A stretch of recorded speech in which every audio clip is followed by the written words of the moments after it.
Сарайшик — историческая столица Ногайской Орды, один из культурно-политических центров средневековой Золотой Орды, расположен на территории современной Республики Казахстан. Сарайшик — великое наследие ногайского народа.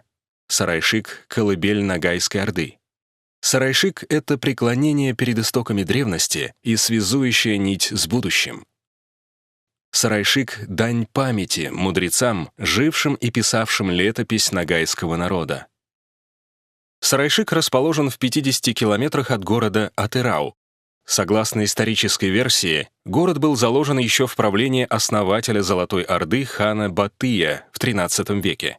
Город рассматривался как один из основных центров страны и представлял собой крупнейший политический, религиозно-идеологический, торгово-административный, культурный и ремесленный центр, воздвигнутый на Великом Шелковом пути и соединяющий трансконтинентальные караванные пути Евразии. Сарайшик был одним из городов, построенных на стратегическом участке стыка Европы и Азии. Он обеспечивал безопасность караванного пути из стран Европы в города Ирана, Индии, Китая и Хорезма. В силу этого в Сарайшике строились роскошные дворцы, мечети, медресе, караван-сараи, бани и другие великолепные здания. Город имел хорошо разработанную планировку с прямыми широкими улицами и площадями.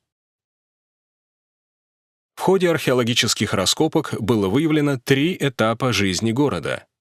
Ранний этап приходится на первое десятилетие после основания города. В то время центральная часть Сарайшика состояла из зданий, возведенных в основном из сырцового кирпича. Окраины к югу от города были заполнены юртами и легкими каркасными строениями. Эта часть тянулась вдоль реки. Во второй период, в начале XIV века, город под влиянием различных факторов организовался вокруг центральной части и вытянулся на острове между руслами Урала, контролируя все передвижения людей по реке. Это был период расцвета Сарайшика. Бурное развитие средневекового мегаполиса связано с проникновением новой религии, ислама, и принятием его ханом Берке, а также его братом Тукай-Тимуром. Чуть позже ислам стал официальной религией Золотой Орды. Именно в Сарайшике состоялись церемонии вступления на ханский престол Золотой Орды Джанибека 1341-57 года, Бердибека 1357-59 года и других представителей джучидов.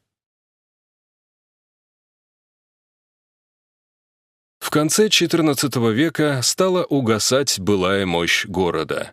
При этом эмир Тимур во время своих походов против Тохтамыша, разрушая все населенные пункты на своем пути, все же оставил нетронутыми города Сарайшик и Сарай, первую столицу Джучиева улуса, в которых находились многочисленные мусульманские святыни. Третий этап жизни города приходится на рубеж XV и XVI веков. В Сарайшике происходит изменение топографии. В это время Сарайшик становится столицей Ногайской Орды, которая являлась одним из могущественных государств Средневековья.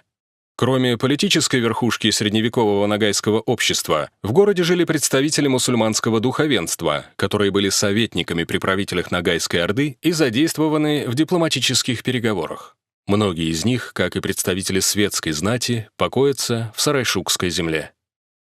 На всех этапах существования города он был включен в оживленную международную торговлю. В археологическом материале города Сарайшика большое количество китайского фарфора, иранских и сирийских стеклянных кувшинов, стаканы, лампы с росписями из разноцветных эмалей и золота, ожерелья из стеклянных, сердоликовых и хрустальных бус, раковины каури, амфоры из Причерноморья, разноцветные пиалы с надписями религиозного и философского содержания и другие предметы роскоши. В настоящее время городище быстро исчезает с лица земли. Этот процесс связан с изменением русла реки Урал. Площадь остатков от прежнего Сарайшика, без прилегающих некрополей, составляет примерно 600 метров. В связи с этим необходимо вновь привлечь внимание общественности и ученого мира к историческому наследию города Сарайшик.